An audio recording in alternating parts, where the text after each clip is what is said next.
Magluluto naman tayo ngayon guys ng ulam natin.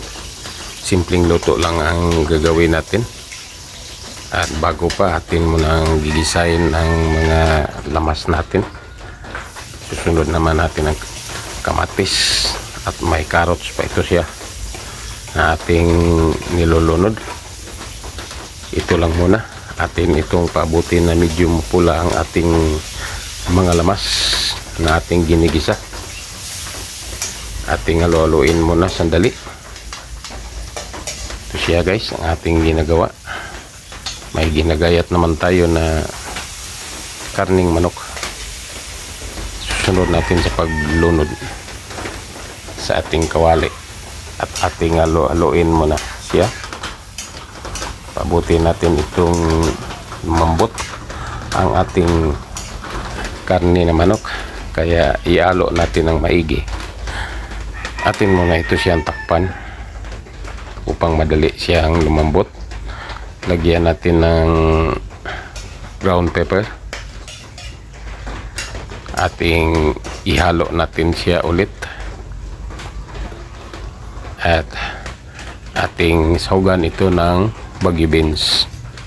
Baggy beans ang sahog natin ngayon sa ating niluluto na pang-ulam na manok. Ito siya guys, ang ating halo-haloin muna siya ulit upang magka-pareha ang kanyang luto. Atin muna takpan ulit. At ngayon atin lagyan ng kunting sabaw, kunting tubig, mainit na tubig ang ating nilagay, at lagyan pa natin ng asin. Ito siya, ating ihalo. Ating lagyan ng pangpasarap natin sa ating ulam. Dagdagan pa natin ng kaunting bitsin pangpalasa sa ating niluluto.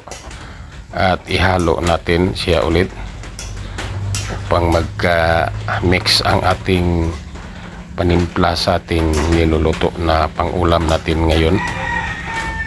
May sabaw siya kaunti guys, may masarap kapag may sabaw. Lagyan pa nato ito ng repolyo at baggy beans naman ang ating sahog sa ating niluluto na ulam natin. Hintayin na lang natin ito siya sandali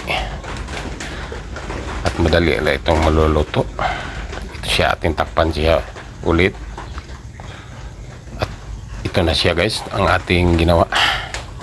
Luto na ang ating pang-ulam ngayon. Baggy beans, repolyo